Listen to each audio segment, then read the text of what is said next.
Kesaksian murtadin Inggris mendengar dan melihat Yesus. Nonton di sini di Kesaksian Luar Negeri Podcast. Namanya Sam Khan, berasal dari Inggris. Aku dibesarkan sebagai seorang Muslim. Sekitar setahun yang lalu, seperti biasanya aku berdoa sebagai seorang Muslim, melakukan doa rakaat. Setiap pagi sebelum aku berangkat bekerja, aku biasa berdoa 2 rakaat. Dan suatu pagi apa yang terjadi adalah ketika aku sedang berdoa, aku mendengar suara di dalamku yang berkata Yesus. Ketika itu suara itu cukup menggangguku, tetapi tidak terlalu. Dan kemudian suara di dalamku yang berkata Yesus itu muncul setiap hari. Jadi setiap hari aku mendengar suara di dalamku berkata Yesus, Yesus. Dan aku berpikir, apa yang sedang terjadi ini denganku?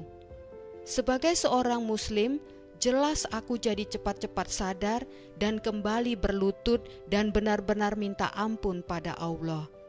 Aku berkata, aku benar-benar minta ampun ya Allah. Aku benar-benar tidak tahu bagaimana suara yang berkata Yesus itu datang padaku. Tolong ampuni aku. Jadi doa-doaku yang biasanya berkisar 15 menit sekarang menjadi 30 menit. Karena aku juga berdoa minta pengampunan kepada Allah akibat suara di dalamku yang berkata Yesus yang waktunya justru lebih lama dari waktu doa itu sendiri. Jadi akhirnya aku berhenti berdoa semuanya. Kejadian ini menjadi suatu titik di dalam hidupku di mana segala sesuatu mulai hancur. Mulai dari pekerjaan, kehidupan pribadiku, semuanya. Kemudian aku mulai berdoa lagi. Ketika aku mulai berdoa lagi, aku masih mendengar suara itu lagi. Yesus, Yesus, Yesus.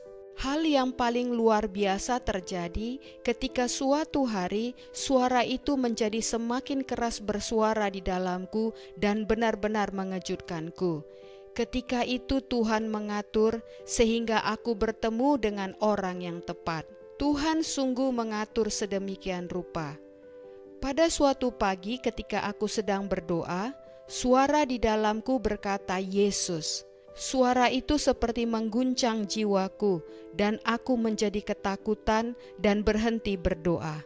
Aku berpikir, apa yang sedang terjadi di sini? Dan setelah itu, aku berjalan ke kantor dan aku benar-benar bingung. Aku tidak tahu bahwa wajahku menunjukkan kebingunganku saat itu. Dan kemudian seorang teman yang sangat baik, tapi aku bahkan tidak tahu kalau dia seorang yang percaya kepada Tuhan. Aku sudah mengenalnya selama 9 tahun dan kami bekerja di perusahaan yang sama. Aku suka berteman dengannya dan aku tidak tahu kenapa aku menyukainya. Dia teman yang luar biasa. Temanku itu berkata kepadaku, "Hai Sam, kenapa kamu kelihatannya berbeda? Tidak seperti biasa." Aku berkata, "Aku tidak tahu, segala sesuatu sepertinya berantakan." Kemudian dia bertanya kepadaku, "Apakah kamu sudah berdoa?" Dalam pikiranku aku berpikir, kamu ini bertanya padaku tentang doa. Apa yang kamu tahu tentang doa? Tetapi aku tidak mengatakan hal itu kepadanya. Kemudian aku menjawabnya, "Aku berdoa setiap pagi." Dan dia berkata, "Apakah kamu mau datang ke gereja denganku?" Dan aku pun setuju untuk pergi ke gereja dengannya. Tetapi aku lakukan itu hanya untuk membuat hatinya senang. Akhirnya hari Minggu itu kami pergi ke gereja. Aku masih berpikir bahwa pergi ke gereja itu harus memakai kemeja, celana panjang kain. Tampilan harus tepat seperti itu. Jadi aku pergi ke gereja dengan tampilan seperti itu. Dan di gereja kulihat orang-orang memakai jeans. Aku merasa jadi agak lain dibandingkan dengan orang-orang yang ada di gereja. Jadi kami pergi ke gereja dan aku melihat orang-orang mulai bernyanyi diiringi dengan musik. Aku berpikir, orang-orang Kristen gila ini, apa yang sedang mereka lakukan? Mereka datang ke gereja dan bernyanyi diiringi musik dan mereka hidup bahagia. Dan sambil berdiri di dalam gereja itu, aku berpikir, andai aku ada di tempat yang sepi, aku ingin berdoa.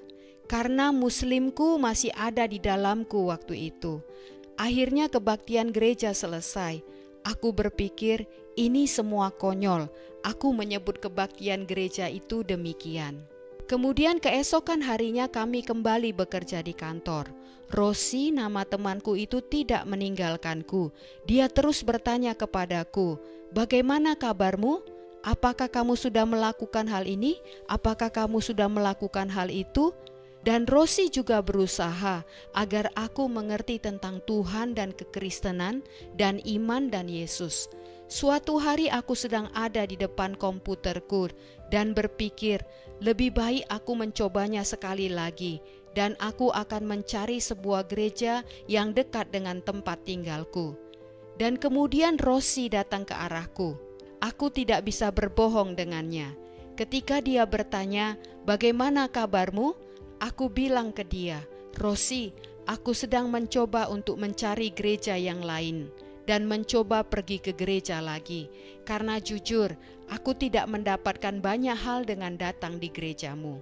Kemudian dia berkata, Tidak, tunggu, aku punya seorang teman yang tinggal dekat dengan tempatmu, Edenwell.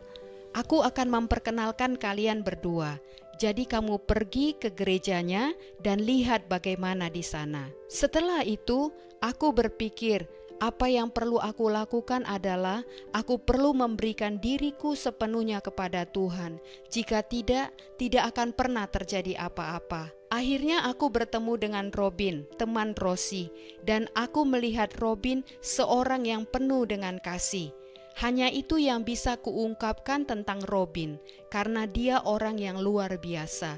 Dia bersama dengan orang-orang lain, mereka berusaha agar aku merasa nyaman. Jadi sebelum kebaktian diiringi musik dimulai, aku tutup mataku, aku tunduk dan berkata, "Yesus, jika Engkau adalah juru selamatku, hari ini adalah hari Engkau perlu tunjukkan itu kepadaku.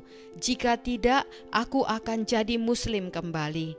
Kemudian orang-orang mulai bernyanyi, dan tiba-tiba jiwaku seperti terbakar. Aku langsung berpikir, apa yang sedang terjadi denganku ini?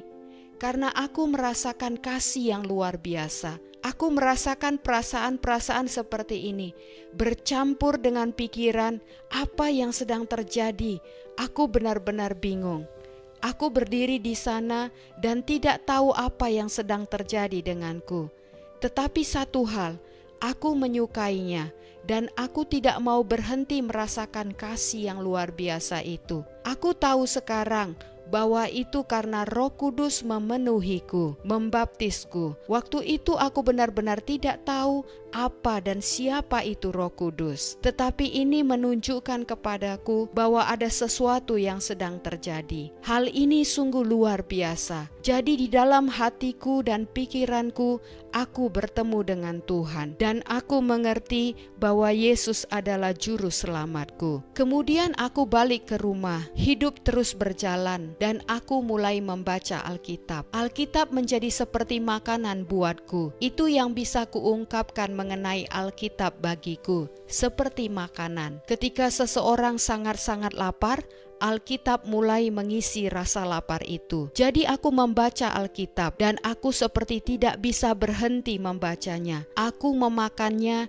dan aku sangat suka. Jadi aku mulai melakukan analisis, penyelidikan tentang ini. Karena pekerjaanku adalah seorang analis, jadi aku terbiasa melakukan analisis terhadap segala sesuatu. Jadi aku melakukan analisis atas apa yang sudah aku alami. Dan apa yang kutemukan adalah aku merasakan rasa panas itu dan juga kasih yang luar biasa yang membuatku hanya ingin menangis. Itu karena semua orang yang ada di sekelilingku ketika di gereja itu merasakan kebahagiaan atau ada energi yang mereka rasakan. Jadi aku putuskan bahwa apa yang kurasakan itu mungkin hanyalah energi dari setiap orang saja. Tetapi aku tidak bisa melepaskannya. Karena apa yang kualami itu perasaan yang begitu luar biasa. Sehingga aku perlu tahu. Karena jika itu adalah Tuhan, aku tidak mau Tuhan pergi jauh dariku. Aku mau bersama dengan Tuhan. Aku ingin lebih dekat lagi dengan Tuhan, mengenal Tuhan lebih lagi. Aku hanya mau bersama dengan Tuhan. Aku mulai berdoa untuk pewahyuan, petunjuk dari Tuhan. Aku berkata, Tuhan, Engkau perlu menunjukkan kepadaku. Tuhan, Engkau perlu menunjukkan kepadaku. Tetapi ini menjadi doa yang obsesif dan kompulsif, bersifat memaksa. Karena aku bisa terbangun di tengah malam, bahkan meski ketika itu aku hanya mau minum air putih, aku berkata, Tuhan, Engkau perlu menunjukkan kepadaku. Tuhan, Engkau perlu menunjukkan kepadaku. Tuhan, Engkau perlu menunjukkan kepadaku. Hal itu juga terjadi ketika aku ada di kantor, sibuk bekerja dengan laptopku. Aku berkata, Tuhan, Engkau perlu menunjukkan kepadaku.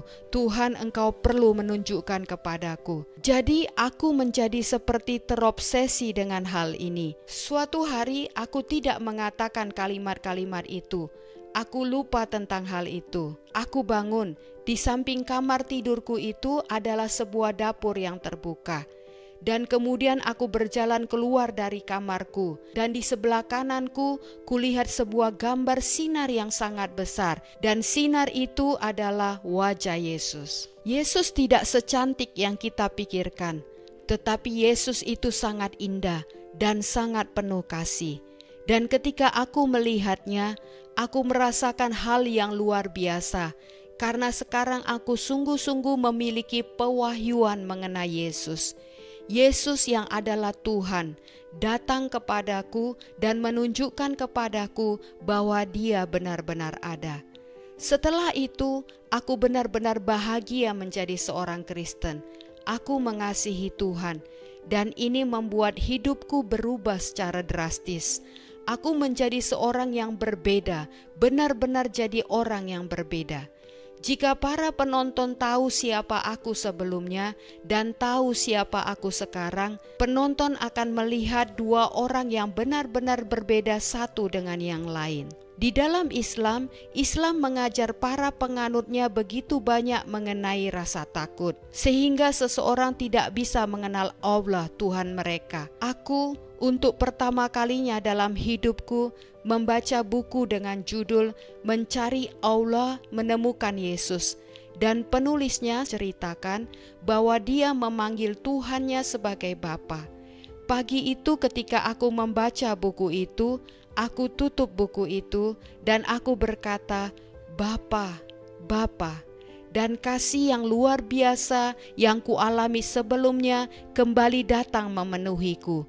Itu sungguh luar biasa.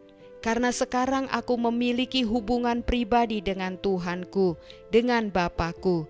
Dan itu sangat berbeda dengan Islam. Di Islam yang ada hanya takut, ketakutan bila seseorang melakukan kesalahan. Dan sekarang aku sudah belajar akan kasih karunia Tuhan. Dan ini membuat sedemikian besarnya perubahan terjadi di dalam hidupku. Aku dipenuhi oleh kasih Tuhan. Sehingga apa yang ingin kulakukan adalah seluruh keluargaku juga mengenal Tuhan, mengenal Yesus, dan mengetahui apa yang Yesus sudah lakukan bagi manusia. Jadi yang kulakukan adalah aku ambil buku-bukuku dan aku mau abangku untuk membaca buku-buku tersebut karena aku terus mencoba menceritakan kepadanya tentang Tuhan. Suatu hari aku berikan kepadanya sebuah buku. Dan apa yang buku ini lakukan cukup menakutkan. Karena ketika aku membaca buku tersebut, aku menangis sekitar 1 jaman. Buku tersebut menjelaskan sejarah dan kemudian membandingkan hal-hal yang sudah dilakukan oleh Muhammad dan Yesus. Dan hal itu cukup menakutkan bagi seorang Muslim untuk mulai mengerti dan mengenal kebenaran tentang seseorang yang sangat dipercayai. Tetapi sejarah menunjukkan bahwa sebenarnya Muhammad bukan seorang yang baik. Mungkin orang-orang yang menonton video ini akan berpikir bahwa perkataan yang kukatakan tadi adalah perkataan yang buruk. Tetapi aku meminta penonton untuk melihat dan membaca buku itu. Jadi aku berikan buku tersebut kepada abangku, berharap dia dapat mengenal kebenaran yang sesungguhnya. Tetapi dia tidak membacanya. putri abangku yang membacanya, dan dia begitu terpukau. Dan dia berkata kepadaku, "Sam, apakah ini benar?" Tetapi kenyataan adalah kenyataan, sejarah adalah sejarah, dan itu yang tertulis. Aku benar-benar menyarankan para muslim yang menonton video ini, tolong lihat dan baca buku itu. Kemudian putri abangku itu berkata kepadaku, Bagaimana aku tahu siapa Tuhan yang sesungguhnya itu?" Saranku kepada siapa saja yang punya perasaan dan pertanyaan seperti itu adalah bertanya, karena itulah yang pada umumnya kita lakukan. Kita hanya bertanya dengan berkata, "Tuhan, tolong tunjukkan siapakah Engkau kepadaku.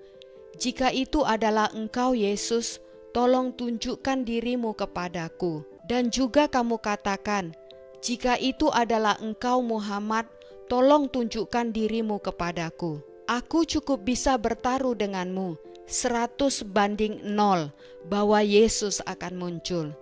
Yesus akan menunjukkan kepadamu bahwa Dia real, benar-benar nyata. Setelah pengalaman pribadi Sam dengan Yesus, istri dan putranya juga bertemu pribadi dengan Yesus.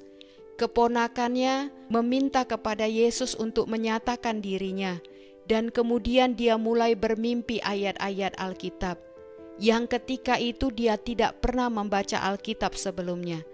Dan segera setelah itu, keponakannya memutuskan untuk menjadikan Yesus sebagai juru selamat hidupnya. Puji Tuhan, sampai bertemu di episode berikutnya. Tuhan Yesus selalu bersama, melindungi dan memberkati kita semua. Amin.